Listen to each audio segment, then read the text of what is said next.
Cerita dimulai dengan tokoh utama kita seorang anak laki-laki bernama Hibiki, yang sedang berlari menyelamatkan nyawanya melalui lembah kosong yang tampak luas. Dan yang lebih parah, dia dikejar oleh seekor kelinci bertanduk. Dia sama sekali tidak tahu bagaimana dia bisa berakhir dalam situasi ini atau makhluk apa yang sebenarnya mengejarnya. Jadi semuanya terasa benar-benar di luar dugaannya. Dia panik, bertanya-tanya dalam hati makhluk aneh macam apa itu, ketika tiba-tiba dia mendengar suara wanita yang lembut dan misterius dari udara. Suara itu mencari makhluk itu dan dengan tenang memberitahunya bahwa itu adalah kelinci bertanduk level 1. Hibiki sama sekali tidak tahu suara apa itu atau dari mana asalnya. Tetapi dia memohon agar suara itu tidak pergi karena jujur saja dia ketakutan. Kelinci itu tiba-tiba melompat tepat ke arahnya, tetapi dia nyaris berhasil menghindar. Tanpa sengaja mendarat tepat di atasnya dan menghancurkannya sampai mati. Sungguh keberuntungan yang luar biasa. Sementara itu, jauh di dalam hutan misterius, kita melihat seorang gadis elf cantik berjalan melewati pepohonan yang lebat. Tiba-tiba suara laki-laki yang tak dikenal mulai menuntun jalannya, menyuruhnya untuk terus menuju ke barat karena ada sesuatu yang sangat berharga menunggunya di sana. Kembali ke Hibiki, dia sangat lega karena entah bagaimana dia selamat dari monster tersebut. Tapi dia masih sama sekali tidak tahu di mana dia berada atau suara misterius apa itu. Di tengah kebingungan, dia pun memeriksa ponselnya dan melihat sinyalnya nol. Benar-benar tidak ada sinyal sama sekali, yang benar-benar membunuh harapan untuk meminta bantuan. Hanya untuk mencegah dirinya kehilangan akal sehat, dia pun menganggap bahwa suara itu tidak nyata. Dan dia hanya berhalusinasi karena panik. Dia mulai merasa sedikit lapar dan benar-benar berpikir untuk memakan kelinci bertanduk itu, tetapi dengan cepat mengurungkan niatnya, karena dia tidak tahu apakah aman untuk memakannya di dunia yang aneh ini. Tapi kemudian suara itu berbicara lagi dan memberitahu Hibiki bahwa kelinci bertanduk sebenarnya adalah makanan lezat kelas A yang sangat cocok jika dibuat sup. Mendengarnya, Hibiki memutuskan untuk membawanya untuk sementara waktu, meskipun idenya masih sedikit membuatnya terasa jijik. Mengesampingkan masalah itu, Hibiki pun mulai lebih memikirkan suara aneh di kepalanya, dan menyadari bahwa suara itu sepertinya hanya berbicara ketika dia secara spesifik menanyakan sesuatu. Jadi, ia pun mulai mengujinya dengan menanyakan hal-hal random di sekitarnya, seperti ranselnya. Suara itu langsung menjawab, mengatakan bahwa itu adalah tas yang terbuat dari bahan-bahan yang benar-benar tidak ada di dunia ini. Dengan raut antusias, ia pun terus bertanya tentang berbagai hal dan suara itu selalu menjawab dengan penjelasan yang sangat jelas dan akurat tentang apapun yang ditanyakannya. Menyadari betapa bermanfaatnya hal ini, Habiki bertanya-tanya apakah suara itu juga bisa mencari informasinya. Dan tiba-tiba, layar bercahaya muncul tepat di depannya menunjukkan semua statistiknya. Ia melihat semuanya dan melihat bahwa detail seperti nama dan usianya semuanya benar. Tetapi yang benar-benar membuatnya bingung adalah bahwa itu mencantumkan pekerjaannya sebagai penilai sementara. Itu sama sekali tidak masuk akal baginya. Karena sampai saat ini ia hanya menjalani kehidupan normal dan membosankan sebagai murid SMA. Ia kemudian berbicara dan bertanya kepada suara itu siapa sebenarnya dia, dan suara itu pun menjawab bahwa statusnya adalah pemandu sistem. Tetapi dia tidak dapat membagikan informasi lebih detail pribadi mengenai dirinya. Hibiki pun merasa itu sama sekali tidak adil. Tapi yang benar-benar sedikit mengangkat semangatnya adalah melihat betapa banyaknya keterampilan epik yang bisa ia pelajari. Hibiki kemudian berpikir jika keterampilan ahli terdengar sangat menarik dan mencoba mengaktifkannya segera. Tapi sayangnya sama sekali tidak terjadi apa-apa pada dirinya. Dia pun kemudian memutuskan untuk memulai tutorial saja karena itu tampaknya jauh lebih mudah. Tapi suara itu berbicara dan dengan santai memberitahunya bahwa tutorial sudah berjalan. Hibiki tidak tahu apa maksudnya. Jadi dia melanjutkan dan mencoba keterampilan peta dunia. Sebuah tampilan holografi keren muncul tepat di depannya. Dia melihatnya dengan saksama dan menyadari itu sebenarnya bukan peta. Itu benar-benar hanya menelusuri jalur persis yang telah dia lalui. Inilah saat tepat dia menyadari bahwa dia telah berjalan berputar-putar selama ini. Tapi dengan fakta memalukan itu terungkap, dia menggunakan alat pelacak untuk benar-benar memandu dirinya di jalur yang tepat dan terus bergerak maju. Menjelang matahari terbenam, dia akhirnya melihat jalan yang sebenarnya. Tetapi dia terlanjur bersemangat sehingga tersandung kakinya sendiri, dan jatuh tersungkur tepat di jalan berbatu. Saat dia perlahan duduk, suara sistem dengan riang mengumumkan bahwa dia baru saja mendapatkan gelar terdampar di Isekai. Hibiki benar-benar terkejut heran dengan pencapaian yang begitu random, tetapi dia dengan cepat menyadari bahwa dia memiliki hal-hal yang jauh lebih besar untuk dikhawatirkan, karena monster raksasa yang menakutkan tiba-tiba menjulang tepat di atasnya. Dia benar-benar berpikir ini sudah berakhir, tetapi kemudian panas sihir bercahaya melesat entah dari mana dan langsung menjatuhkan monster itu. Dia melihat dengan sangat terkejut dan melihat itu adalah ulas seorang gadis elf cantik yang berdiri gagah berani di atas batu di dekatnya. Tepat sebelum dia melakukan kontak dengan gadis itu, suara sistem mengaktifkan kemampuan bicaranya sehingga dia benar-benar dapat berbicara dan memahami bahasa dunia isekai ini. Setelah Hibiki mengatur napas dan berterima kasih padanya karena telah menyelamatkan hidupnya, gadis itu dengan sopan memperkenalkan dirinya sebagai Amelia. Hibiki melirik telinga runcingnya dan menyimpulkan bahwa dia tampak seperti penggemar El sejati. Jadi dia langsung mengatakan padanya. Hibiki pun langsung mengatakan bahwa dia sangat menyukai cosplay Amelia. Tetapi Amelia jelas sama sekali tidak mengerti apa yang dibicarakan MC kita ini. Kemudian dia bertanya apa yang sedang dilakukan Hibiki di padang rumput pemakan labirin yang berbahaya itu. Hibiki dengan canggung menjelaskan bahwa dia seperti muncul secara ajaib dari antah berantah, yang membuat Amelia benar-benar terkejut. Suara sistem kemudian diam-diam menjalankan penilaian lengkap tentang Amelia. Dan Hibiki benar-benar terkejut, mengetahui bahwa dia adalah elf sungguhan dari statistik yang tampak begitu detail. Yang lebih mengejutkannya daripada keajaiban itu adalah bahwa gadis yang tampak muda ini sebenarnya berusia 56 tahun. Seketika pikirannya benar-benar terkejut. Amelia kemudian memberikan beberapa informasi menarik dan menjelaskan kepadanya bahwa padang rumput pemakan labirin bukanlah sekadar tempat, itu sebenarnya monster besar yang menyamar sebagai lapangan terbuka. Monster itu tidak menyerang secara langsung. Monster itu hanya menunggu mangsanya kelelahan setelah berkeliaran tanpa tujuan lalu memakannya.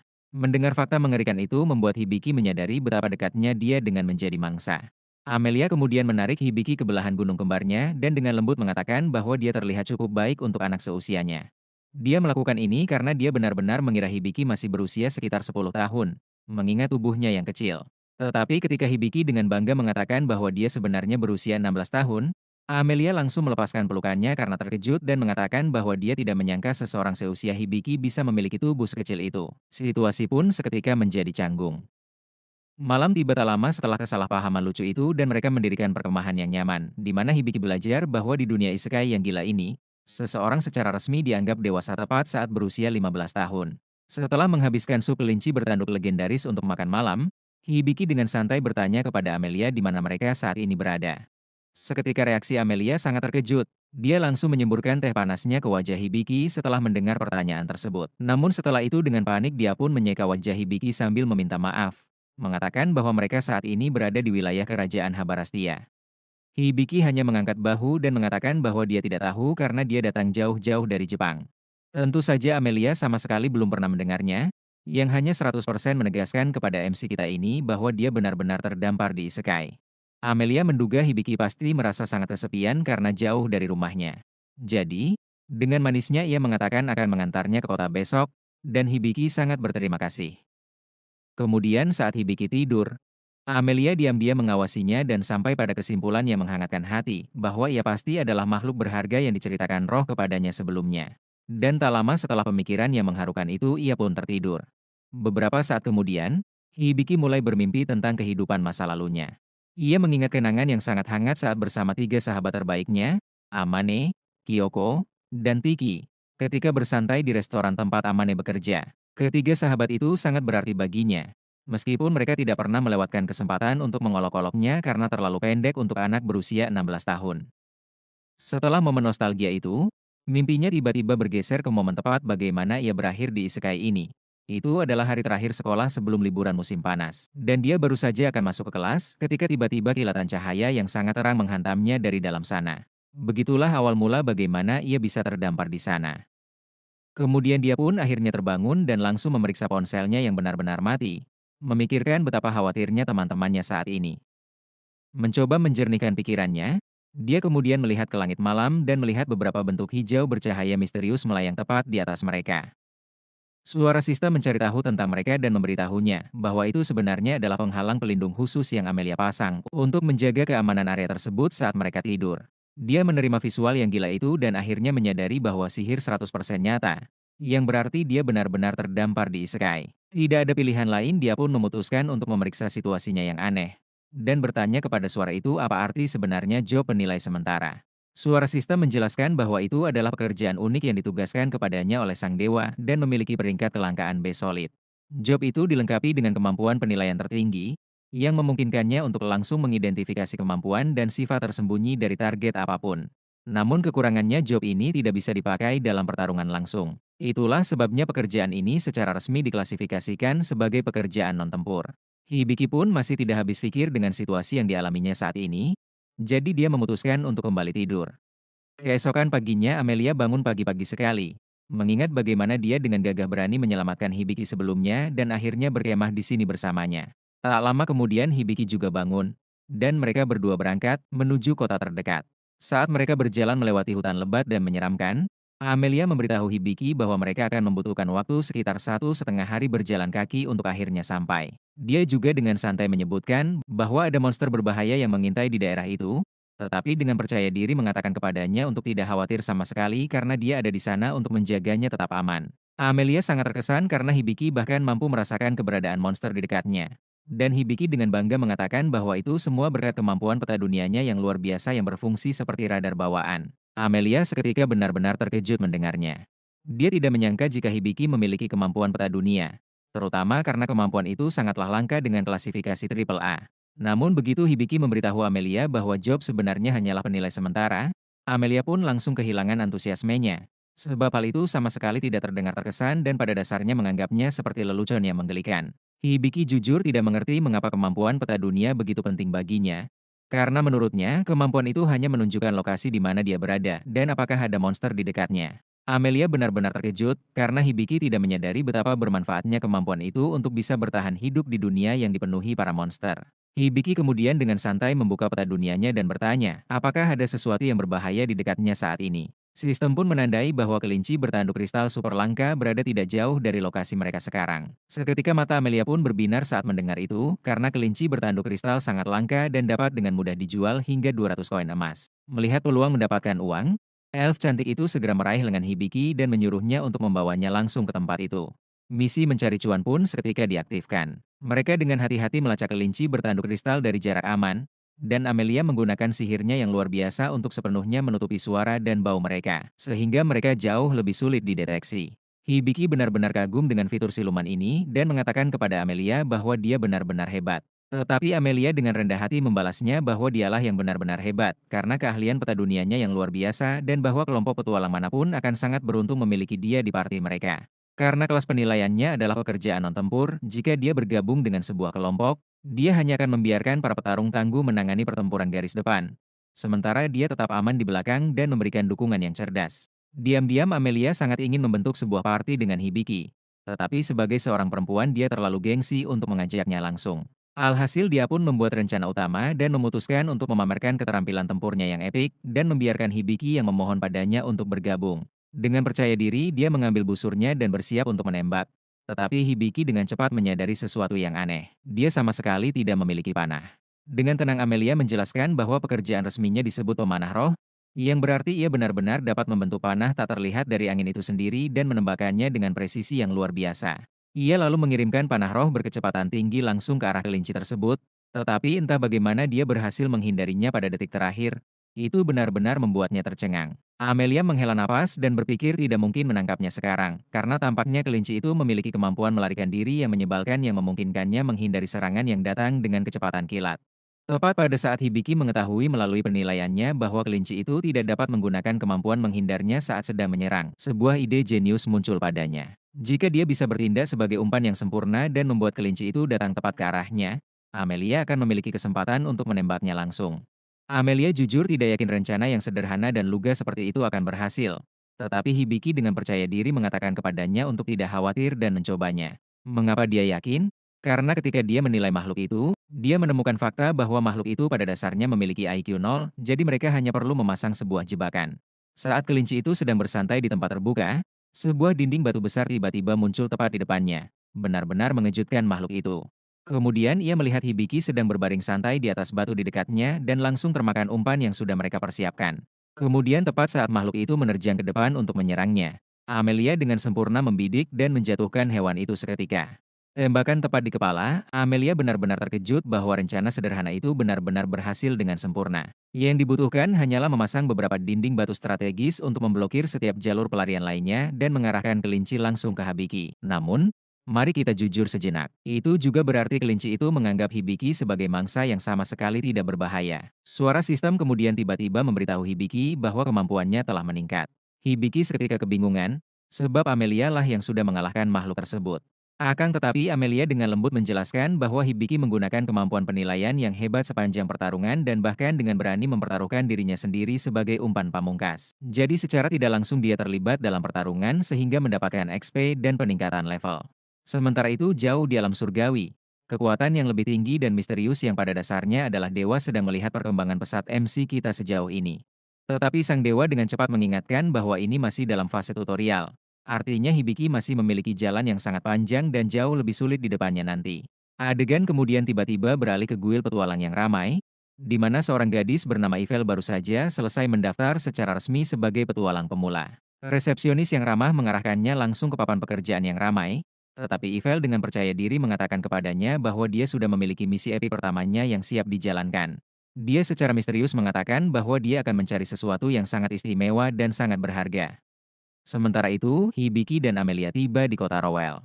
Amelia kemudian memakaikan Hibiki jubah karena pakaiannya terlalu mencolok dan akan sangat menarik perhatian orang-orang. Dia lalu menyuruh Hibiki untuk membeli pakaian baru setelah mereka nanti menjual tanduk kelinci kristal. Dia memperkirakan mereka akan mendapatkan sekitar 200 koin emas yang lebih dari cukup untuk membeli beberapa baju zirah dan persenjataan baru. Selain itu, Hibiki tidak tahu berapa nilai sebenarnya dari satu koin emas. Penasaran? Dia pun segera memeriksa statusnya dan sistem menunjukkan bahwa satu koin emas kira-kira setara dengan 10.000 yen. Yang benar-benar mengejutkannya karena itu adalah jumlah uang yang sangat banyak. Setelah itu Amelia membawa Hibiki ke guild petualang. Di sana Amelia mendapat ejekan dari petualang lain. Sebab rekan party barunya yang terlihat masih bocah, membuatnya justru terkesan seperti sedang mengasuh anak.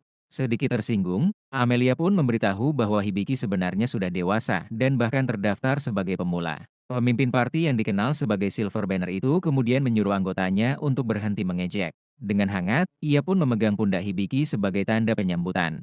Di hadapan resepsionis guild bernama Jewel, Amelia memberitahunya bahwa mereka memiliki item untuk dijual, dan setelah itu keduanya pun dipertemukan dengan sang ketua guild bernama Bals Deliard.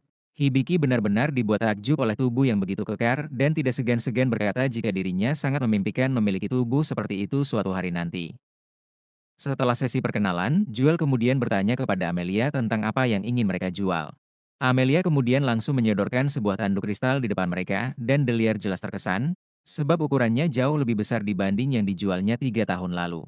Setelah berpikir sejenak, dia mengajukan tawaran 400 koin emas. Hibiki yang mendengar itu sangat gembira, menyadari bahwa itu 2 kali lipat dari jumlah yang awalnya diharapkan Amelia. Tetapi yang mengejutkan, Amelia justru menaikkan tawaran menjadi 800 koin emas. Alasannya, karena tanduk yang ia jual 3 tahun lalu terjual seharga 230 koin emas dan yang saat ini ukurannya 3 kali lipat lebih besar dibanding yang dahulu. Singkatnya terjadilah negosiasi alot untuk menentukan harga yang pantas, sampai pada akhirnya Deliar dengan berat hati setuju untuk menetapkan harga di kisaran 700 koin emas yang membuat Amelia begitu senang. Namun Jewel tiba-tiba berubah dan menunjukkan sikap mengintimidasi, mengingatkan Deliard bahwa harga yang disepakatinya jauh di atas anggaran mereka. Sebagai gantinya dia pun akan langsung memotong selisihnya dari gaji pria tersebut. Sambil menunggu Amelia menyelesaikan administrasi, Hibiki duduk sendirian sembari mendengarkan pemandu sistem yang memberitahu bahwa keterampilan tutorialnya telah memenuhi persyaratan untuk naik level. Hibiki masih belum benar-benar mengerti apa yang dimaksud dengan tutorial. Jadi sistem statusnya menampilkan definisi dan menjelaskan bahwa itu adalah keterampilan yang diberikan kepada mereka yang peluang bertahan hidupnya sangat rendah, dan memungkinkan mereka untuk menerima bimbingan dari dewa, sehingga mereka dapat memperoleh pengetahuan dan keterampilan yang mereka butuhkan untuk tetap hidup di dunia ini. Mendengar itu, Hibiki menyadari bahwa semua ini berkat bantuan sang dewa. Sesaat kemudian terdengar sebuah suara misterius melalui pikirannya yang berkata bahwa ia menerima ucapan terima kasihnya. Hibiki jelas terkejut dan dewa itu tidak segan memperkenalkan diri bahwa dialah yang membawanya ke dunia isekai ini. Hibiki terkejut mengetahui bahwa ia bisa berkomunikasi langsung. Namun dewa itu memberitahunya bahwa ini bukanlah sesuatu yang dapat ia lakukan setiap saat, dan itu hanya terjadi sesekali. Ia memperingatkan Hibiki bahwa jika mulai dari sekarang ia tidak bisa membantunya lagi, sehingga nasibnya ke depan sepenuhnya berada di tangan dia sendiri. Situasi semakin sulit. Setelah Amelia mendapatkan perintah dari kerajaan tempatnya berasal bahwa ia harus segera kembali dan ia tidak bisa membawa Hibiki bersamanya. Hibiki menyadari bahwa ia tidak bisa terus-menerus menjadi beban bagi Amelia. Situasi ini pun bisa mendorongnya untuk lebih mandiri dan tidak lagi bergantung kepada orang lain, sehingga ia bisa lebih berkembang dan bertambah kuat. Singkatnya, di tengah perjalanan pulang tanpa sengaja Amelia bertabrakan dengan seorang gadis yang kemudian terpental, akibat dahsyatnya dorongan gunung kembar milik Amelia. Gadis tersebut ternyata adalah Ivel. Mendengar Amelia yang meminta maaf karena ia sedang terburu-buru untuk pulang ke kerajaan elf, Ivel pun seketika sumringah dan mengajaknya untuk pergi bersama, karena kebetulan ia pun hendak menuju kerajaan tersebut. Sejak Amelia pergi, Hibiki menghabiskan sebagian besar waktunya untuk malas-malasan dan tidur. Ia lalu mengambil ponselnya dan menyadari baterainya telah habis, dan ia masih belum menemukan cara untuk kembali ke dunia asalnya. Selain itu, Dewa pun tidak memberinya sedikit pun petunjuk mengenai alasan dipanggilnya ke dunia tersebut. Ia menyadari jika uangnya tinggal sedikit, sehingga mengharuskannya untuk segera mencari pekerjaan. Namun ia kebingungan dengan apa yang bisa ia kerjakan, mengingat status jobnya yang hanya sebagai penilai sementara. Pemandu status selalu menampilkan statistik dan skill baru yang diperoleh Hibiki. Namun sekilas tampak tidak ada yang menarik, sehingga sistem menyarankan untuk menjauhi pertarungan solo. Akan tetapi sistem juga menunjukkan bahwa dia telah menguasai beberapa keterampilan teknis, termasuk kontrak dan buku medis. Hibiki berpikir keterampilan buku medis terdengar cukup menarik. Sistem kemudian menjelaskan bahwa dia dapat menyerap pengetahuan darinya dengan membaca halaman-halamannya. Sistem itu juga menyarankan agar dia membaca setiap halaman jika ingin mencapai level yang lebih tinggi. Tetapi memperingatkan bahwa begitu dia mulai membaca, dia tidak dapat berhenti di tengah jalan. Awalnya Hibiki sedikit terkejut dengan kondisi itu, tetapi memutuskan untuk tetap melakukannya. Kemudian proses pemindaian buku medis pun dimulai, dan seketika seluruh pengetahuan yang ada di buku itu membanjiri kepala Hibiki sekaligus. Singkatnya proses yang cukup melelahkan itu pun akhirnya selesai. Sebelum pergi ke kuil petualang, Hibiki menyempatkan waktu untuk membeli sebuah baju zirah dan persenjataan ringan. Lalu di tengah perjalanan sistem kemudian memberitahunya, jika mempelajari keterampilan di dunia ini bukanlah hal yang mudah. Setiap keterampilan memiliki cara belajar yang berbeda-beda, tergantung materi yang ada di dalamnya. Sontak Hibiki pun menyadari, betapa tersesatnya ia tanpa bantuan teman pemandunya itu. Hibiki pun memutuskan bahwa ia tidak bisa terus menyebutnya sistem. Alhasil ia pun memberinya nama dengan sebutan Sapo agar lebih mudah diucapkan. Setibanya di guild dan hendak mencari pekerjaan, datanglah sekelompok petualang membawa rekannya yang terluka parah bahkan di ambang kematian. Ketika melihatnya dengan seksama Hibiki menyadari bahwa itu adalah kelompok party Silver Banner. Temannya berteriak panik, mengatakan bahwa ia terkena serangan serigala rubi perak dan ia yakin Daliard akan mampu menghentikan pendarahannya. Tetapi kemudian ia terhuyung dan mereka berdua jatuh ke lantai. Ia menyebabkan kaki pria yang terluka itu mulai berdarah lagi. Namun Juel memberitahu mereka bahwa Daliard sedang pergi keluar kota, sehingga ia menyarankan mereka untuk mencoba menggunakan sihir penyembuhan lain. Teman-temannya tidak berpikir itu akan banyak membantu, karena mereka sudah mencoba semua yang mereka bisa. Namun hasilnya tetap nihil. Hibiki yang ikut cemas dengan kondisi sang petualang, merasa jika pendarahannya harus segera dihentikan. Setelah berpikir apa yang bisa ia perbuat, Hibiki teringat bahwa ia telah menyerap semua pengetahuan dari buku medis. Ia seharusnya dapat melakukan sesuatu. Ia lalu berjalan mendekat dan meminta mereka untuk membiarkannya melihat karena ia memiliki keterampilan medis. Awalnya mereka merasa tidak percaya, mengingat Hibiki bukanlah seorang penyembuh sejati dan hanya berstatus penilai sementara. Namun karena tidak ada pilihan lain, tidak ada salahnya untuk mencoba. Seketika harapan terakhir pun ada di pundak Hibiki. Sapo kemudian melakukan pemeriksaan cepat dan memperkirakan bahwa pria itu hanya memiliki waktu sekitar 5 menit untuk hidup. Ia telah terinfeksi racun dierit dan kehilangan dua anggota tubuhnya, yang berarti pengobatannya akan membutuhkan teknik penyembuhan Hypercure dan Perfect Heals. Hibiki berpikir itu seharusnya cukup mudah, tetapi ia segera menghadapi masalah. Sebab melakukan perawatan super membutuhkan 650 poin mana, sementara ia hanya memiliki 56 poin saja. Hibiki dengan cepat menyadari bahwa mengetahui cara melakukan perawatan tidak berarti apa-apa jika ia tidak memiliki mana yang cukup untuk melakukannya. Ia mulai berpikir keras tentang apa yang sebenarnya dapat ia lakukan. Sapo kemudian menyarankan agar ia menggunakan keterampilan kontraknya, di mana orang-orang di sekitarnya dapat membuat perjanjian dan mentransfer mana mereka langsung ke Hibiki, sehingga ia memiliki cukup poin untuk melakukan perawatan. Tidak ada waktu untuk berpikir. Semua orang yang ada di sana pun langsung menyetujuinya. Seketika proses itu pun dijalankan, di mana aliran mana dari orang-orang mulai mengalir dan membanjiri tubuh Hibiki dengan kekuatan. Setelah mana dan MP yang dibutuhkan terpenuhi, ia pun memulai dengan teknik penyembuhan Hypercure untuk membersihkan racun sepenuhnya dari tubuh pria itu, lalu diikuti dengan penyembuhan Perfect Heals yang langsung melepaskan sinar biru terang. Setelah semua proses itu selesai, semua orang terkejut melihat kondisi sang petualang yang telah pulih bahkan dengan anggota tubuh lengkap. Di sisi lain Hibiki merasa lega karena telah berhasil, tetapi ia pingsan tak lama setelah itu. Beberapa jam kemudian, Hibiki pun tersentak bangun karena Sapo mengumumkan peningkatan levelnya, serta beberapa keterampilan yang didapat. Juel menghampirinya dan berterima kasih kepadanya karena telah menyelamatkan pria sebelumnya. Ia pun mengungkapkan bahwa pria itu sebenarnya adalah adiknya bernama Jade. Hibiki bingung karena Jade adalah manusia sedangkan dirinya Beastman. Juel menjelaskan bahwa mereka saudara beda ibu. Selain itu, Hibiki memberitahu Juel untuk tidak berterima kasih padanya, karena dia bisa melakukannya berkat mereka yang meminjamkan poin mana. Juel mengakui itu, tetapi juga menunjukkan bahwa tanpa kehadirannya, Jade tidak akan selamat. Jadi dia dengan tulus meminta Hibiki untuk menerima rasa terima kasihnya. Setelah itu, Juel memberitahu bahwa mereka telah sepakat untuk merahasiakan kekuatan Hibiki yang dapat menggunakan Hypercure dan Perfect Heals dengan sempurna. Kemampuan itu sangatlah langka, dan orang yang bisa melakukannya dianggap sebagai master.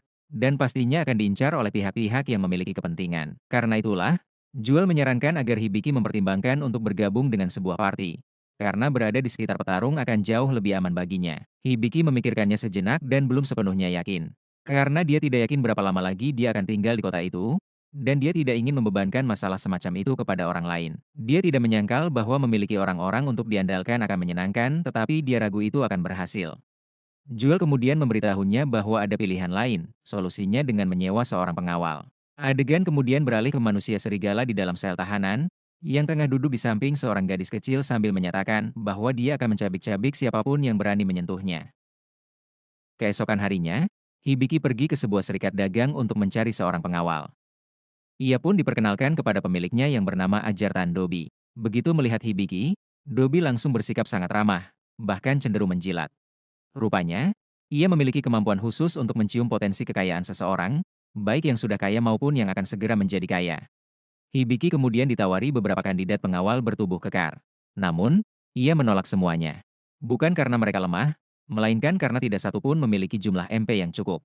Hibiki membutuhkan pengawal dengan mana tinggi, agar bisa memaksimalkan kemampuan penyembuhan dari buku medis yang ia miliki. Dobi pun menjelaskan bahwa masih ada pilihan lain. Namun, pada saat yang sama, Hibiki mendapat bisikan dari dewa yang menyarankannya untuk mencari sendiri pengawal yang tepat. Saat Dobi hendak menunjukkan pilihan berikutnya, perhatian Hibiki tertuju pada sebuah ruang jeruji besi di sampingnya. Dobi sebenarnya tidak menyarankan tempat itu, karena yang ada di dalam sana dianggap tidak cocok untuk pekerjaan biasa maupun pertempuran. Mereka juga merupakan orang-orang yang tidak bisa kembali ke tanah asalnya, sehingga hanya dibiarkan tinggal di sana. Merasa penasaran, Hibiki pun meminta untuk melihat langsung. Ia kemudian dibawa ke dalam dan menemukan seorang manusia serigala yang tampak melindungi seorang gadis kecil. Hibiki pun bertanya mengapa mereka dikurung. Dobi menjelaskan bahwa manusia serigala itu sering mengamuk demi melindungi gadis tersebut. Sementara itu, si gadis memiliki kekuatan magis yang besar, tetapi belum mampu mengendalikannya, sehingga kekuatannya bisa muncul tiba-tiba. Hibiki mencoba menilai kemampuan mereka, tetapi terkejut karena sebagian statistik mereka tersembunyi.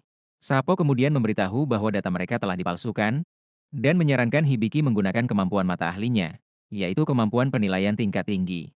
Setelah digunakan, Hibiki mengetahui bahwa manusia setengah hewan itu bernama Cloud, seorang pahlawan dengan level 95. Sedangkan gadis kecil itu bernama Lilian, yang memiliki status perlindungan suci. Artinya jiwanya terhubung langsung dengan alam para dewa. Hibiki pun menyadari bahwa keduanya memiliki MP yang sangat besar, sesuai dengan kebutuhannya.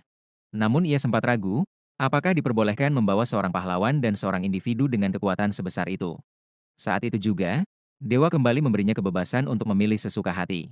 Di sisi lain, Sapo menyarankan Hibiki menggunakan sebuah keterampilan bernama skill penyelamat. Meski tidak dijelaskan secara rinci, Hibiki menduga bahwa kemampuan tersebut mungkin bisa membantu Cloud, kemungkinan untuk menghilangkan kutukan yang selama ini membebaninya. Hibiki akhirnya membuat keputusan. Ia memilih untuk mengambil Cloud dan Lilian. Mendengar itu, Dobi pun langsung bersorak kegirangan. Baginya, aura keberuntungan Hibiki kini terasa semakin kuat, seolah-olah ia baru saja mendapatkan keuntungan besar. Setelah urusan selesai, Hibiki membawa Cloud dan Lilian ke sebuah lapangan terbuka. Cloud yang masih bingung pun bertanya-tanya apa sebenarnya yang akan dilakukan Hibiki pada mereka. Namun, Hibiki hanya menyuruhnya untuk tenang. Ia menjelaskan bahwa tujuannya adalah untuk menyembuhkan Cloud, jawaban yang membuat Cloud sangat terkejut. Hibiki kemudian mengatakan pada Lilian bahwa ia membutuhkan bantuannya agar proses ini berhasil. Cloud sempat curiga mengira ini mungkin jebakan, tapi Lilian justru menenangkannya. Ia mengingatkan bahwa selama ini Cloud selalu melindungi dirinya. Jadi kali ini ia ingin membalas dengan cara menyelamatkan Cloud. Hibiki lalu menjelaskan bahwa ia membutuhkan sebagian besar MP milik Lilian, dan untuk itu Lilian harus membuat kontrak dengannya terlebih dahulu. Tanpa ragu, Lilian langsung setuju. Ia pun menyerahkan MP-nya kepada Hibiki, memberikan energi yang cukup untuk mengaktifkan teknik penyembuhan sempurna. Dalam sekejap, tubuh Cloud yang sebelumnya terluka parah pulih sepenuhnya. Anggota tubuh yang hilang kembali seperti semula, dan semua luka lenyap tanpa bekas. Melihat itu, Lilian sangat bahagia hingga langsung berlari dan memeluk Cloud erat-erat. Cloud sendiri tak bisa menyembunyikan rasa syukurnya. Ia mengungkapkan betapa berat beban yang selama ini ia rasakan, dan kini semuanya terasa jauh lebih ringan. Hibiki menjelaskan bahwa itu kemungkinan besar karena kutukan yang selama ini menimpanya. Mendengar kata kutukan, Cloud terkejut. Seharusnya, informasi itu tidak bisa diketahui siapapun, bahkan oleh pengguna kemampuan penilaian sekalipun. Hibiki kemudian menambahkan bahwa Cloud sebenarnya adalah seorang pahlawan, dan Lilian kelak akan menjadi seorang sage. Hibiki pun menjelaskan bahwa ia mendapatkan kemampuan mata ahli langsung dari dewa. Mendengar itu, Cloud langsung terdiam. Ia tahu betul betapa luar biasanya kemampuan tersebut. Tanpa menunggu lama, Hibiki mencoba mengangkat kutukan yang ada pada Cloud dengan mengaktifkan kemampuan skill penyelamatnya. Kemudian sesuatu yang tak terduga terjadi, rantai-rantai goib muncul entah dari mana dan langsung membelenggu Cloud. Tak lama kemudian, sebuah gunting raksasa muncul dan perlahan turun dari atas. Sekilas, tampak seperti tubuh Cloud ikut terpotong, membuat Hibiki dan Lilian terkejut. Namun ternyata, gunting itu hanya memotong salah satu dari rantai kutukan yang selama ini mengikatnya. Claude terdiam sejenak, merasakan perubahan dalam dirinya. Ia menyadari bahwa meskipun belum sepenuhnya pulih, sebagian besar kekuatannya telah kembali. Dengan penuh hormat, ia menundukkan kepala kepada Hibiki dan dengan tulus meminta maaf atas sikapnya yang kasar sebelumnya.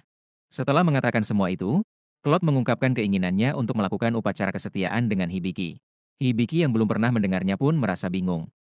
Claude lalu menjelaskan dengan tenang bahwa itu adalah ritual suci, di mana ia akan mengabdikan seluruh jiwanya, dan bersumpah untuk selalu setia mendampingi Hibiki apapun yang terjadi. Saat itu, Sapo ikut memberi saran. Ia menyarankan Hibiki menggunakan keterampilan kontrak dalam upacara tersebut. Dengan kemampuan itu, janji yang dibuat tidak hanya sekadar kata-kata, tetapi benar-benar mengikat kedua belah pihak. Artinya, jika Hibiki dan Claude membuat kontrak, mereka wajib menepati semua yang telah disepakati. Hibiki mempertimbangkan sejenak, lalu merasa tidak ada hal buruk dari itu, sehingga ia pun setuju. Claude dengan tulus menyatakan kesetiaannya, dan setelah Hibiki menerima sumpah itu, kontrak resmi terbentuk di antara mereka. Tak lama kemudian, muncul tanda di pergelangan tangan mereka berdua, sebuah lambang roh cahaya. Tanda itu menjadi simbol ikatan dan kesetiaan yang kini mereka miliki bersama. Lilian yang menyaksikan semua itu terlihat sangat bahagia. Hibiki menjelaskan kepada Claude dan Lilian alasan mengapa ia membutuhkan MP dari orang lain adalah agar ia bisa menggunakan kemampuan Perfect Heals miliknya. Setelah keduanya mengerti, mereka bertiga melakukan kontrak berbagi, yang membuat kemampuan kontrak milik Hibiki meningkat. Claude kemudian menyadari bahwa sejak tadi Hibiki seperti berbicara sendiri, ia pun bertanya tentang hal itu. Hibiki menjelaskan bahwa suara tersebut adalah sesuatu yang membantunya memahami berbagai hal dan membimbingnya. Mendengar penjelasan itu, Claude langsung terdiam dengan ekspresi terkejut. Ia menyadari bahwa yang dimaksud Hibiki adalah keterampilan tutorial, sebuah kemampuan langka yang diberikan langsung oleh sang dewa. Dari situ, Claude menyimpulkan bahwa Hibiki kemungkinan besar berasal dari dunia lain. Hibiki pun terkejut karena Claude bisa sampai pada kesimpulan tersebut. Ia lalu bertanya apakah hal itu menjadi masalah. Namun, Claude menjawab dengan tegas bahwa asal-usul Hibiki tidak mengubah apapun, kesetiaannya tetap sama. Setelah itu, mereka kembali melanjutkan perjalanan. Dalam perjalanan tersebut, Claude juga menyampaikan pendapatnya bahwa dewa yang membimbing Hibiki kemungkinan besar adalah dewa utama. Di dunia itu ada sekitar 11 dewa, dan yang paling tinggi kedudukannya adalah dewa utama, yang dianggap sebagai yang pertama di antara semuanya. Hanya dewa utama yang bisa memberikan berkah langka seperti kemampuan tutorial dan mata ahli. Claude pun yakin bahwa dewa utama benar-benar memperhatikan Hibiki secara khusus, namun Hibiki justru merasa ragu. Menurutnya, kalaupun dewa utama tertarik pada seseorang, seharusnya itu adalah Claude atau Lilian, bukan dirinya. Meski begitu, Hibiki jadi penasaran tentang kemampuan milik Lilian, yaitu tempat perlindungan yang mengamuk. Baginya, kemampuan itu terdengar seperti beban besar. Karena Claude dan Lilian belum memahaminya, Hibiki menjelaskan bahwa kemampuan tersebut bisa mengeluarkan kekuatan sihir yang sangat besar secara tak terkendali. Mendengar penjelasan itu, Lilian langsung terkejut. Hibiki pun merasa bersalah karena telah membuatnya khawatir. Namun, Claude kemudian angkat bicara. Ia meragukan bahwa kemampuan itu diberikan oleh dewa utama. Menurutnya, kemungkinan besar kemampuan tersebut berasal dari dewa sihir, karena semua hal yang berkaitan dengan sihir berada di bawah kekuasaannya. Tiba-tiba, suasana berubah, Dewa sihir benar-benar menunjukkan kehadirannya dan berbicara langsung kepada Hibiki. Ia menjelaskan bahwa Lilian memang kesulitan karena kemampuan tersebut. Namun, begitu sebuah kemampuan diberikan, itu tidak bisa dihapus begitu saja. Sebagai solusi, Dewa Sihir mengatakan bahwa Hibiki memiliki kemampuan bernama Grimoire. Dengan kemampuan itu, Hibiki bisa membantu menyesuaikan MP dan kekuatan sihir Lilian agar lebih stabil. Meski begitu Dewa Sihir juga mengingatkan bahwa ia tidak akan selalu datang membantu setiap saat. Dari penjelasan itu Hibiki menyimpulkan bahwa saat kemampuan Grimoire diaktifkan, sistem akan bekerja secara otomatis untuk mengatur semuanya. Ia pun segera menyampaikan kabar baik itu kepada Claude dan Lilian, yang langsung merasa lega dan bersyukur. Namun di saat yang sama, Sapo memberitahu Hibiki bahwa kemampuan mata ahli dan tutorial miliknya untuk sementara tidak bisa digunakan. Artinya, Sapo hanya bisa membantu berdasarkan informasi yang sudah ada sebelumnya. Sementara itu, Dewa Sihir terus memperhatikan Hibiki dengan serius, seolah merasa pernah melihatnya sebelumnya meski tidak yakin di mana. Tanpa menunda, Hibiki langsung mengaktifkan kemampuan Grimoire-nya. Tiba-tiba, muncul seekor kucing kecil yang sangat menggemaskan. Kucing itu memperkenalkan dirinya sebagai Finn, dan mengatakan bahwa ia akan membantu Lilian belajar mengendalikan sihirnya. Namun alih-alih fokus, Lilian justru terpikat oleh kelucuan Finn dan langsung membelainya dengan antusias. Hibiki kemudian bertanya kepada Finn tentang Grimoire. Dengan santai, Finn menjelaskan bahwa dirinya sendiri adalah wujud dari Grimoire tersebut, sekaligus makhluk suci kuat yang diciptakan oleh Dewa Sihir. Hibiki merasa lega setelah mendengar semua itu. Ia pun dengan santai mengulurkan tangan dan menepuk kepala Finn dengan lembut. Melihat hal itu, Claude tiba-tiba merasa iri. Ia langsung protes, mengatakan bahwa Hibiki bahkan belum pernah sekalipun menepuk kepalanya seperti itu. Di sisi lain, Amelia, Ival, dan Stalia sedang menikmati waktu santai di pemandian air panas. Stalia sempat terkejut saat tanpa sengaja memperhatikan tubuh Amelia, sebelum akhirnya berusaha bersikap biasa lagi. Amelia lalu bertanya kepada Stalia tentang misi penting yang diberikan oleh ayahnya. Namun Stalia menjawab bahwa ia sendiri belum mengetahui detailnya. Tak lama kemudian, Amelia beralih ke Ival dan dengan santai meminta bantuannya untuk membasuh punggung. Ival langsung menolak dengan tegas, yang justru membuat Amelia tertawa kecil. Ia menyadari bahwa hubungan mereka memang belum cukup dekat. Melihat itu, Stalia ikut menyela dan menegur Amelia karena dianggap terlalu terburu-buru mendekati Ival. Menurutnya, hal seperti saling membasuh punggung bukan berarti otomatis membuat dua orang menjadi akrab. Ival yang mendengar percakapan itu hanya tersenyum tipis. Lalu secara tiba-tiba, ia berdiri dan mengatakan bahwa ia akan membantu Amelia, membuat Amelia seketika terkejut. Dengan santai, Ival menjelaskan bahwa itulah yang seharusnya dilakukan oleh seorang teman. Sekarang Hibiki memiliki beberapa teman hebat di sisinya, dan dia ingin memastikan mereka siap bertempur. Ia memperhatikan Claude memilih baju zirah dan tombak yang kuat, sementara Lilian mendapatkan pakaian baru yang sangat cocok untuknya. Penjaga toko dengan senang hati melayani mereka, bahkan menetapkan harga total 25 koin emas. Hibiki dan Lilian terkejut karena mahal, tetapi Claude menganggapnya murah. Lilian merasa bersalah karena membeli untuk dirinya sendiri, dan sempat ingin mengembalikan jubahnya, namun Hibiki tetap membiarkannya. Ia bahkan menyuruh Lilian memilih tongkat agar bisa belajar sihir. Meski senang melihat Lilian bahagia, Hibiki sadar tabungannya hampir habis. Setelah perlengkapan lengkap, Finn mulai melatih mereka. Claude sudah cukup kuat, tetapi Hibiki dan Lilian masih kurang pengalaman. Finn berniat mengajari mereka sihir, menggunakan kemampuan langka bernama Grimoire, yaitu kekuatan untuk mempelajari berbagai pengetahuan. Namun, Hibiki hanya bisa menggunakan sihir dasar yang membuatnya kecewa. Pelatihan dimulai dari Lilian. Finn membantu menekan keluaran sihirnya agar lebih terkendali, dimulai dari 10% dan akan meningkat seiring latihan. Lalu Hibiki diajarkan teknik sirkulasi sihir, yaitu berbagi aliran energi dengan orang lain. Karena kesulitan, Claude membantu dengan menyalurkan sihirnya ke Hibiki. Saat itulah Hibiki tiba-tiba melihat dunia lain, menyadari bahwa dirinya berada dalam ingatan Claude. Di sana, ia melihat seorang elf cantik bernama Anastasia, sosok yang sangat berarti bagi Claude. Mereka pernah menghabiskan waktu bersama dengan damai, namun kenangan itu berubah kelam ketika suatu malam Anastasia menyerang Claude hingga terluka parah. Hibiki tersadar kembali di dunia nyata. Claude merasa bersalah karena membuat Hibiki terseret terlalu dalam ke dalam ingatannya. Sementara Finn malah kesal karena rencananya gagal. Ia berharap Hibiki melihat sesuatu yang bisa dimanfaatkan. Namun Hibiki hanya melihat kenangan indah yang sulit ia pahami. Setelah itu, Hibiki mulai belajar sihir rumah tangga. Latihan ini dilakukan dengan pekerjaan sederhana seperti menyapu dan membersihkan, sambil mengalirkan energi sihir. Energi tersebut akan dikumpulkan oleh roh elemen, yang nantinya membantu pengguna menguasai sihir tersebut. Suatu hari, Claude secara tidak sengaja menumpahkan air dan membuat kekacauan. Ia meminta maaf dengan tulus, tetapi Hibiki justru menganggapnya lucu. Ujian itu membuat Claude mengalami kebingungan perasaan yang belum pernah ia rasakan. Hibiki terus membersihkan dengan tekun demi mendapatkan perhatian roh elemen, meski hasilnya belum terlihat. Namun, kerja kerasnya justru dihargai oleh pemilik penginapan, yang terkesan dengan kebersihan tempat itu dan memberinya tambahan makanan sebagai hadiah. Keesokan harinya, Finn melanjutkan pelatihan sihir lilian. Perkembangannya cukup pesat, tetapi Hibiki masih tertinggal jauh. Hibiki kesulitan menggunakan pedang, sehingga Claude mencoba solusi lain dengan memberinya busur. Ia berharap Hibiki bisa menjadi pemanah, namun hasilnya buruk, postur salah, bidikan meleset, bahkan cara memegang busur pun keliru. Tangan Hibiki sampai lecet, tetapi Claude tetap memaksanya berlatih dan menyuruhnya menyembuhkan luka dengan sihir lalu melanjutkan latihan. Kewalahan, Hibiki ingin menyerah dan bahkan berharap bisa meminta bantuan Amelia yang jauh lebih mahir. Sementara itu di tempat lain, Amelia berjalan bersama Ival dan Stalia.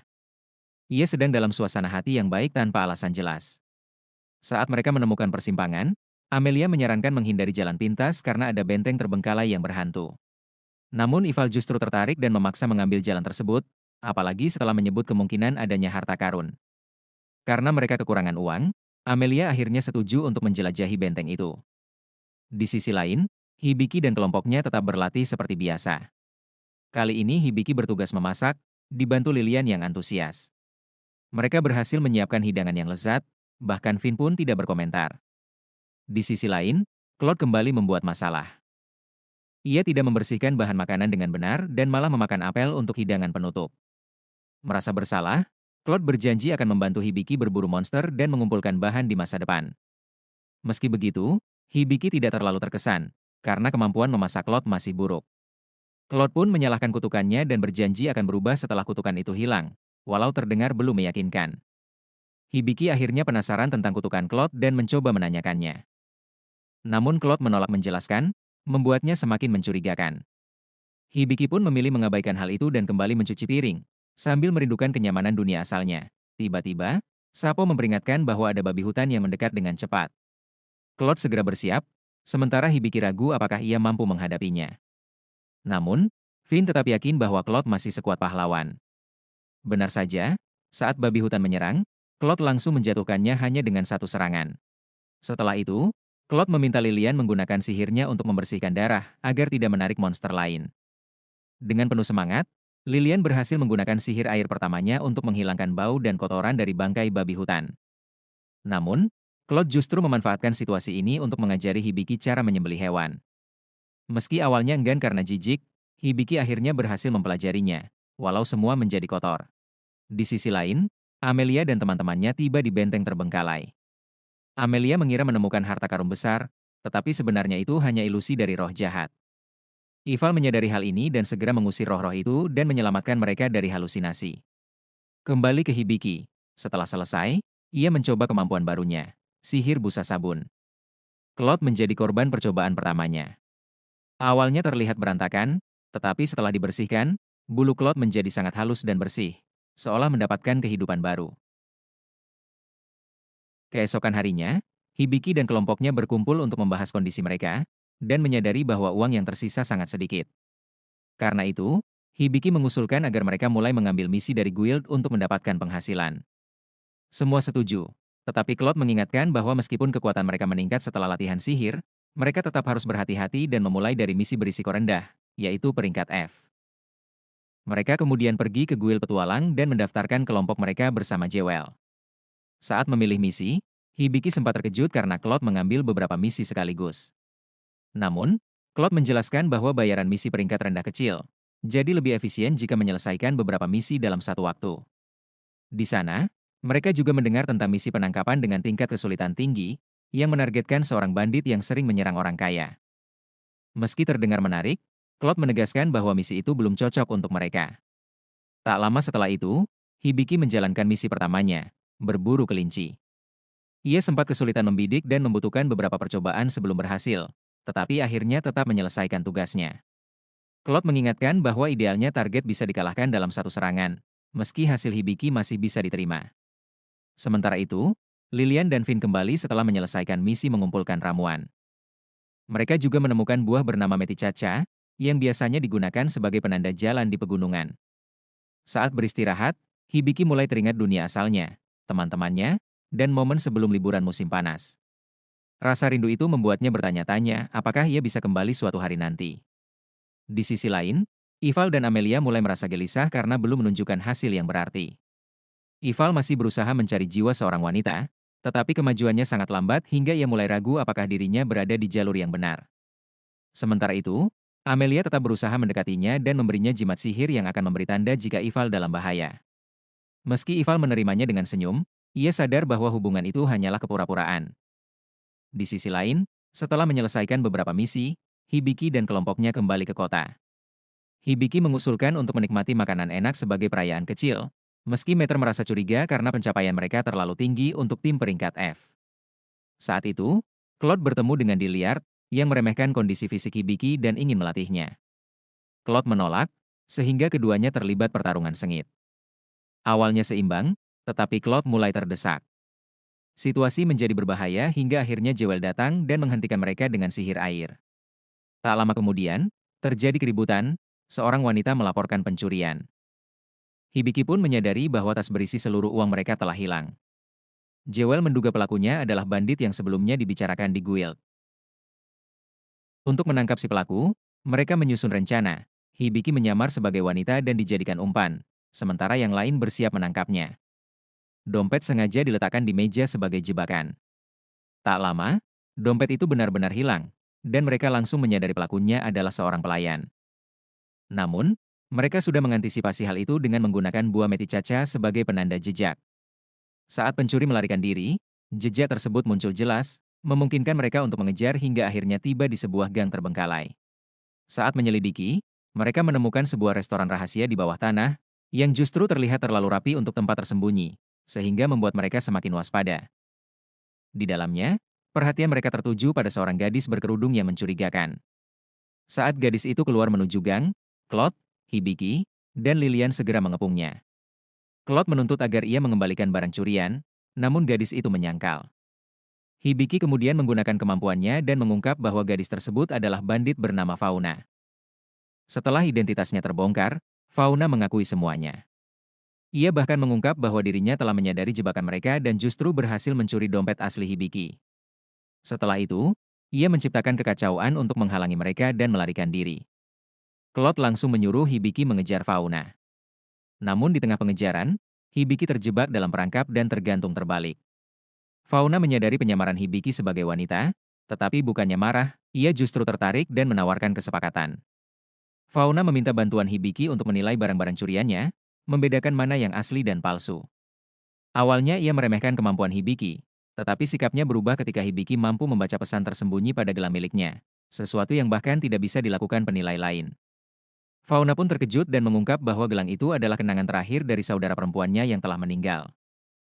Setelah melihat kemampuan Hibiki menilai benda dengan mudah, Fauna benar-benar terkesan. Ia lalu bertanya asal Hibiki, dan setelah mendengar jawabannya, Fauna menasihatinya agar segera kembali ke tempat asalnya sebelum terlambat. Sebagai tanda terima kasih, Fauna mengembalikan dompet Hibiki, memuji kemampuannya, lalu tiba-tiba mencium pipinya sebelum pergi, meninggalkan Hibiki dalam keadaan terkejut. Malam harinya, teman-temannya menanggapi kejadian itu dengan santai, bahkan bercanda. Namun kemudian, Diliard membawa kabar penting tentang sebuah kelompok petualang muda yang sangat kuat, hingga dipercaya oleh raja untuk membasmi mayat hidup. Kelompok itu dikenal sebagai pembunuh mayat dan dikabarkan sedang menuju ke arah wilayah mereka. Setelah itu, Hibiki mulai merenungkan luasnya dunia dan muncul keinginan untuk menjelajahinya. Ia juga ingin bertemu seorang pertapa, karena berharap bisa menemukan cara untuk kembali ke dunia asalnya. Mendengar hal ini, Claude dan Lilian terkejut karena menyadari bahwa Hibiki suatu saat akan meninggalkan mereka. Meski suasana menjadi canggung, Claude tetap berjanji akan melindungi Hibiki sampai hari itu tiba. Sementara itu, di tempat lain, Amelia menceritakan pengalamannya berkomunikasi dengan roh, termasuk saat roh pernah lebih dulu berbicara kepadanya di hutan roh. Mendengar itu, Iva langsung tersadar bahwa roh tersebut mungkin adalah jiwa wanita yang selama ini ia cari. Ia pun segera pergi secara tiba-tiba, meninggalkan Amelia, dengan tekad untuk kembali ke tempat awal perjalanannya meski hal itu membuatnya frustrasi. Beberapa saat kemudian, cermin ajaib milik Ival memberitahu bahwa ia telah resmi tiba di Rule. Mendengar itu, ia langsung mengingat kembali daftar orang-orang yang masih harus ia hadapi. Nama berikutnya adalah Claude. Karena ia tahu Claude pernah kehilangan anggota tubuh sebelumnya, Ival menganggap mengalahkannya akan menjadi hal yang mudah. Sementara itu, di tempat lain, Hibiki sedang duduk bersama rekan-rekannya di sebuah restoran. Di tengah makan, Claude menjelaskan bahwa jika Hibiki ingin bertemu para pertapa, mereka harus pergi ke sebuah kota bernama Pterodinas. Hibiki yang belum pernah mendengar nama itu langsung bertanya di mana letaknya. Tiba-tiba, Finn muncul dan menjelaskan bahwa Pterodinas bisa dicapai dengan melewati sebuah ruang bawah tanah. Ia juga menambahkan bahwa rute tercepat adalah melalui hutan utara. Hibiki semakin bingung, karena ia tidak tahu apa itu ruang bawah tanah. Claude kemudian menjelaskan bahwa tempat itu sangat berbahaya, dipenuhi monster dan berbagai ancaman mematikan. Ia menegaskan bahwa jika mereka ingin selamat, mereka harus berlatih dengan sangat keras. Mendengar itu, Hibiki hanya memutar mata, sadar bahwa banyak kerja keras menantinya. Setelah selesai makan, Lilian tiba-tiba berdiri. Ia mengucapkan terima kasih dengan sopan, lalu pergi tanpa berkata apa-apa lagi. Sikapnya yang aneh membuat Dilar penasaran, sehingga ia bertanya kepada Hibiki. Hibiki menjelaskan bahwa hubungannya dengan Lilian sedang tidak baik akhir-akhir ini. Mendengar hal itu, Diliard langsung mengusulkan agar mereka semua pergi berlatih bersama. Awalnya, Hibiki dan Finn ingin pulang saja, tetapi Claude meyakinkan mereka bahwa latihan sangat penting, apalagi jika mereka benar-benar berniat melewati ruang bawah tanah utara. Walaupun Claude setuju dengan ide latihan, terlihat jelas bahwa ia dan Diliard tidak sepenuhnya akur karena perbedaan pandangan pribadi. Tak lama kemudian, latihan pun dimulai. Namun, kemampuan fisik Hibiki sangat buruk. Ia kesulitan mengikuti hampir semua latihan dan sering gagal dalam setiap percobaan. Dari kejauhan, Lilian diam-diam mengamati. Ia melihat betapa kerasnya Hibiki berusaha, hanya demi bisa kembali ke dunianya. Memikirkan hal itu membuatnya merasa sedih. Beruntung, tidak lama kemudian Tanya datang dan mencoba menghiburnya. Menjelang matahari terbenam, Hibiki akhirnya menunjukkan sedikit kemajuan. Dalam latihan memanah, ia hampir berhasil mengenai target untuk pertama kalinya. Namun, di akhir latihan, Hibiki ambruk ke tanah karena kelelahan. Claude mengira latihan keras itu pasti membuat Hibiki menjadi lebih kuat. Tetapi saat Hibiki memeriksa statistiknya, ia terkejut karena tidak ada perubahan sama sekali.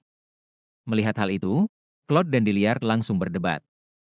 Claude percaya bahwa latihan terstruktur dan disiplin adalah kunci kekuatan.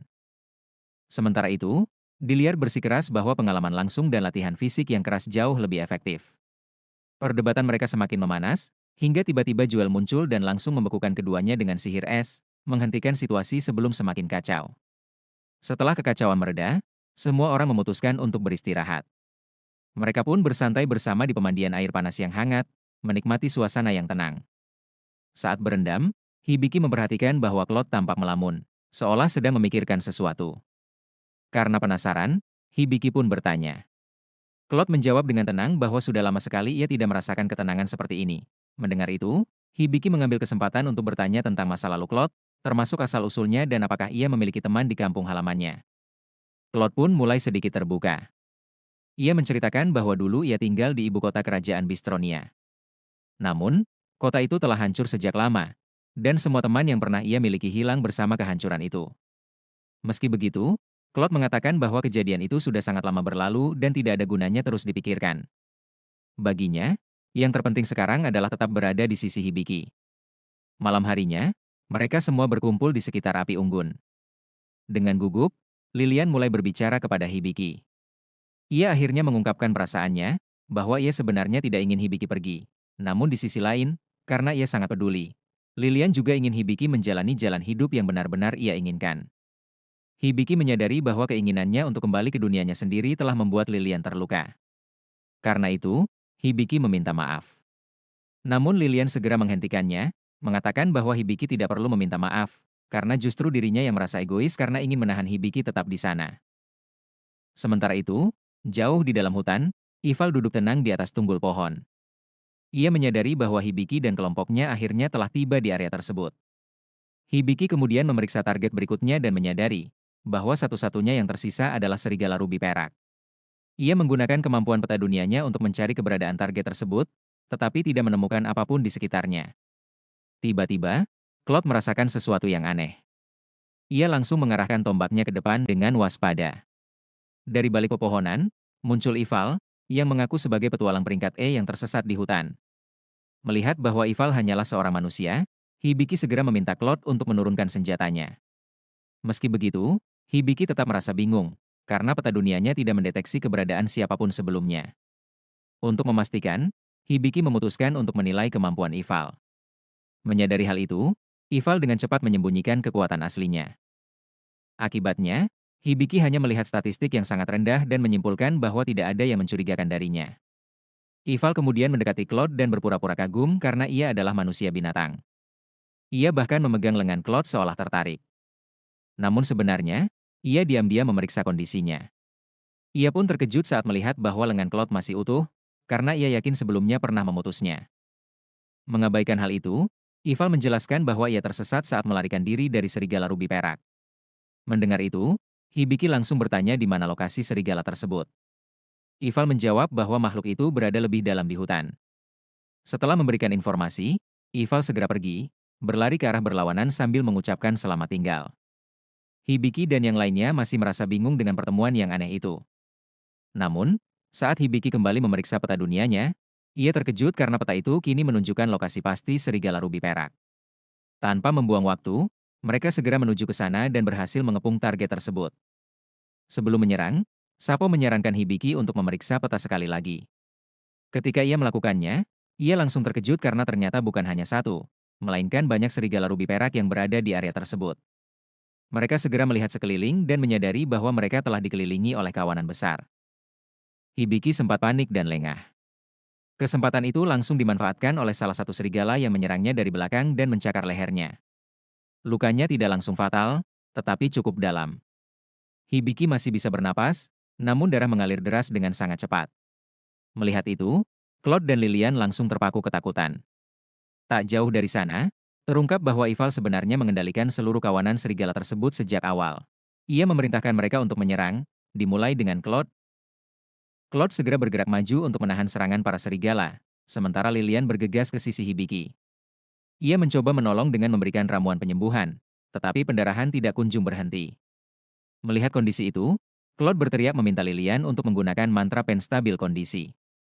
Setelah mantra itu digunakan, pendarahan Hibiki akhirnya mulai melambat dan kondisinya sedikit stabil. Di tengah pertempuran, Claude menyadari bahwa situasi semakin memburuk, ia pun mengambil keputusan cepat.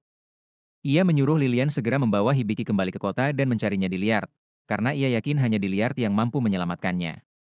Lilian sempat ragu meninggalkan Claude sendirian. Namun, Claude dengan tegas menyuruhnya pergi dan meyakinkannya bahwa ia akan baik-baik saja. Akhirnya, Lilian mempercayainya. Ia memanggil singa golem miliknya, lalu menggunakan makhluk itu untuk membawa Hibiki menjauh dari medan pertempuran.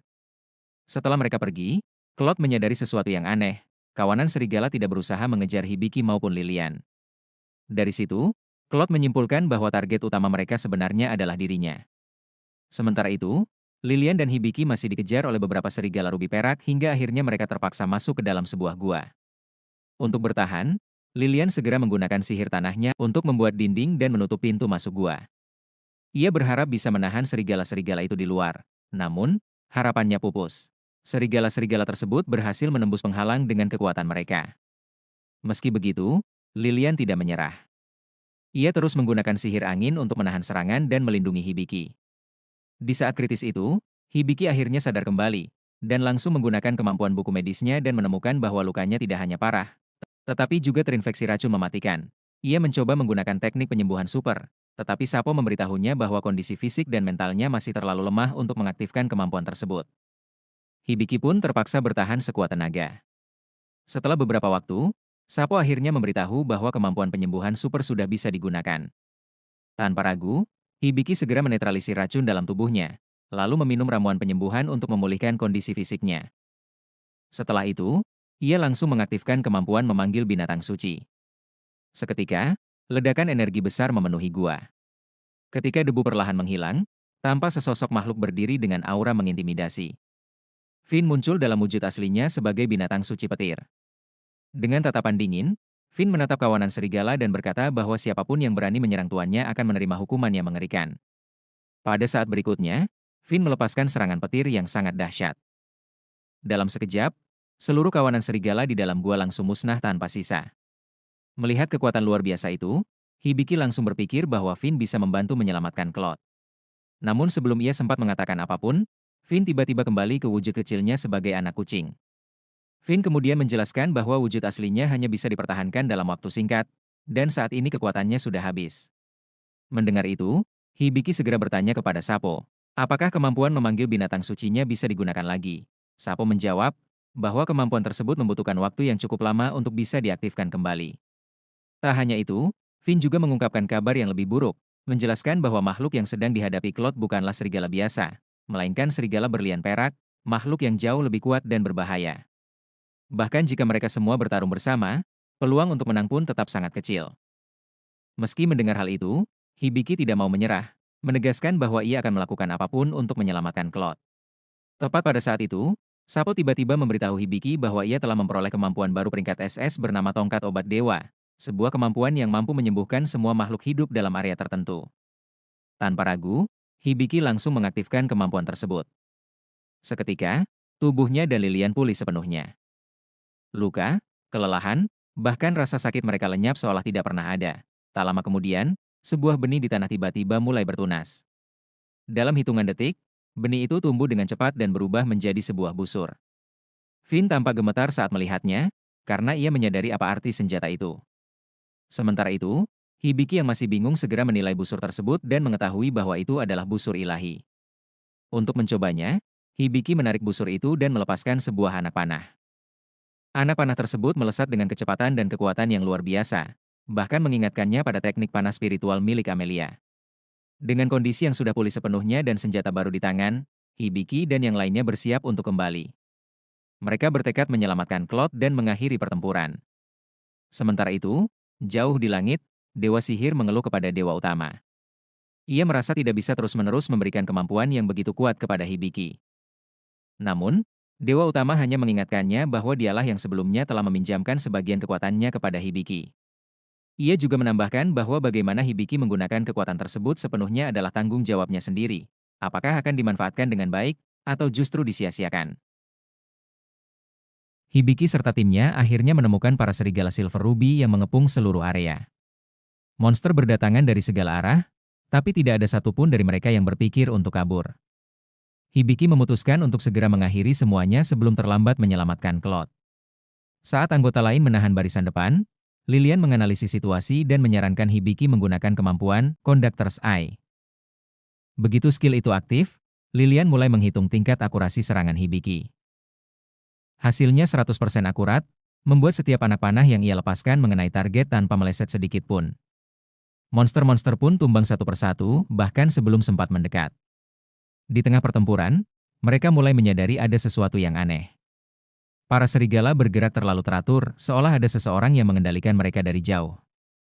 Hibiki langsung menyimpulkan bahwa semua ini kemungkinan adalah ulah Orf Sang Silver Diamond.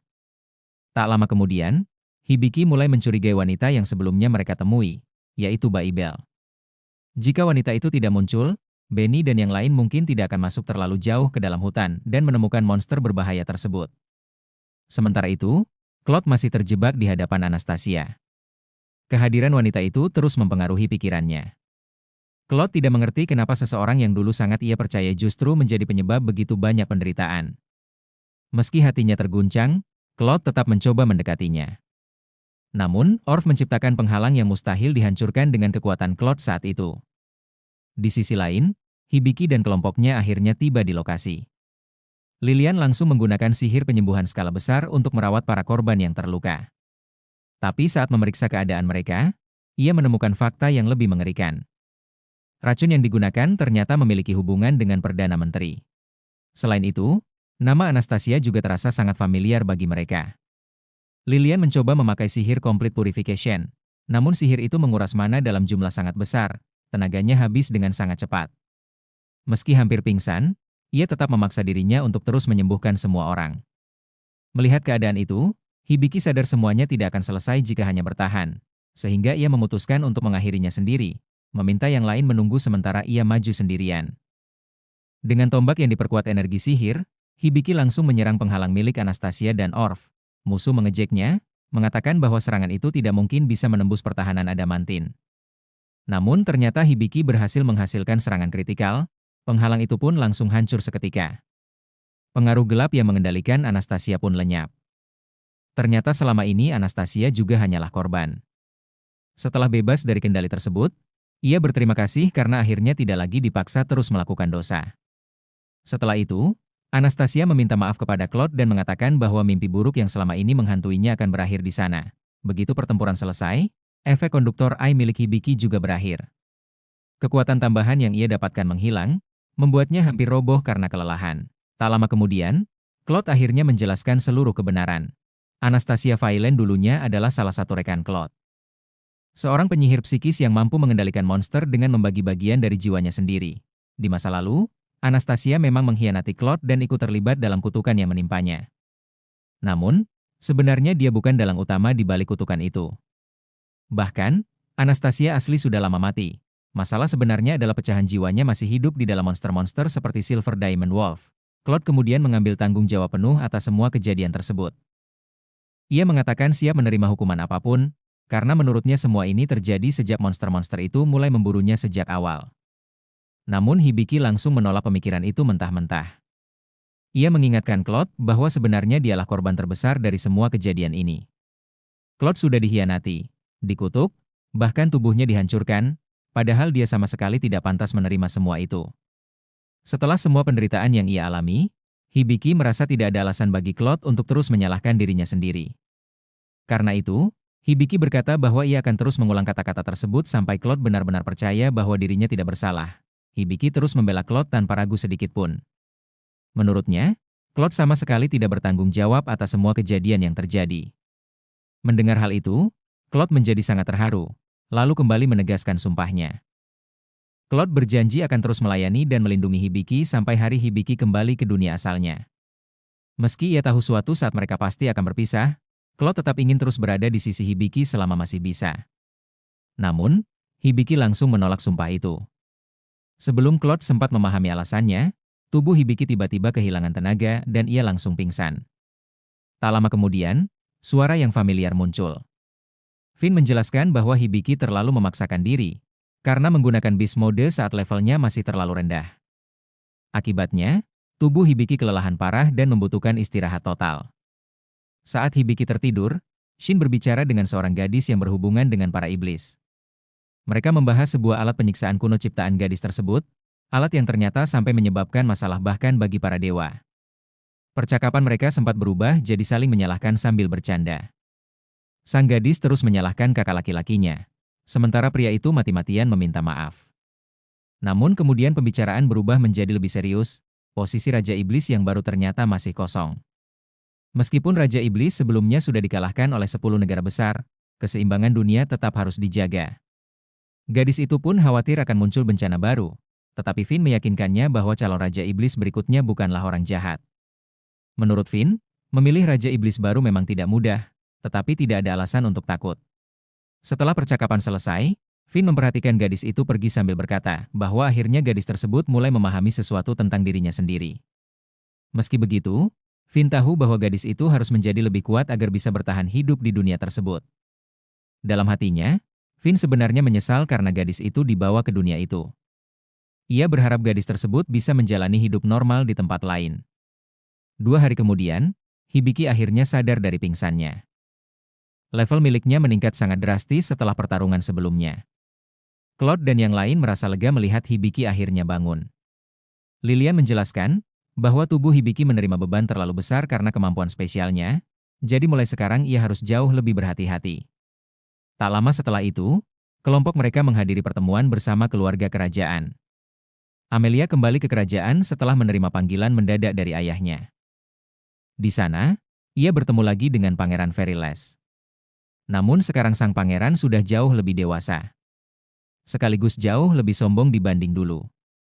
Kemudian sang raja mengumumkan sesuatu yang mengejutkan seluruh aula kerajaan. Veriles ternyata telah memperoleh kelas hero, sementara seorang pemuda lain bernama Maranchalies terpilih sebagai Sage. Kerajaan langsung merayakan hal itu sebagai tanda berkah dari dewa. Sang raja menyatakan bahwa mereka berdua akan menjadi orang yang bertugas mengalahkan Raja Iblis berikutnya dan membawa kejayaan bagi kerajaan. Namun Verilles memanfaatkan momen itu untuk bertindak lebih jauh lagi. Di depan semua orang, ia dengan percaya diri mengumumkan bahwa dirinya berniat menikahi Amelia setelah misinya selesai. Reaksi Amelia langsung menunjukkan dengan jelas kalau ia sama sekali tidak menyukai ide tersebut. Setelah itu, saat sedang sendirian, Hibiki mulai memikirkan masa depannya dengan serius.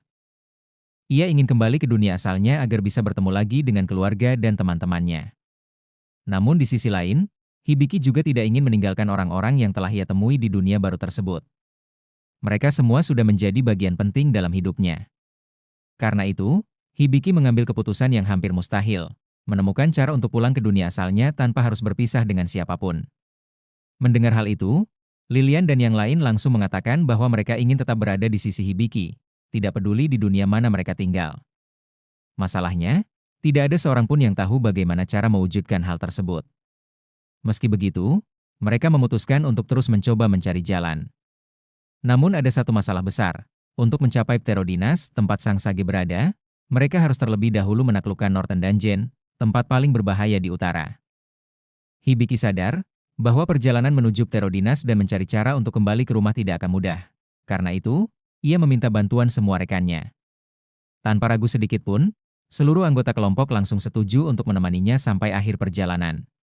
Claude kembali menyatakan kesetiaannya, menegaskan bahwa dirinya akan terus melindungi Hibiki sebagai seorang ksatria, bahkan jika harus mengorbankan nyawa dan jiwanya sekalipun. Lilian juga memastikan bahwa dirinya akan terus berada di sisi Hibiki. Hibiki pun berterima kasih kepada mereka semua, karena akhirnya menyadari bahwa dirinya tidak sendirian dalam perjalanan tersebut. Bahkan Finn ikut masuk ke dalam pembicaraan. Dengan nada kesal, ia mengeluh karena tidak suka suasana yang terlalu penuh emosi. Meski begitu, Finn juga mengakui bahwa dirinya ingin terus bepergian bersama mereka semua. Setelah itu, Hibiki mengatakan bahwa ia masih belum tahu apa yang akan terjadi di masa depan. Walaupun dipenuhi ketidakpastian, ia memutuskan untuk tetap mempertahankan cita-cita dan keyakinannya. Lalu, Hibiki secara resmi mengumumkan tujuan berikutnya bagi kelompok mereka, menaklukkan Northern Dungeon. Sementara itu, di tempat lain, Amelia buru-buru meninggalkan istana setelah pertemuan kerajaan selesai. Salah satu pelayannya mencoba menenangkan Amelia, tetapi Amelia masih merasa kesal dengan semua urusan yang melibatkan Pangeran Verilles. Meski terus mengeluh, Amelia tampak sangat ingin segera menemukan Hibiki secepat mungkin.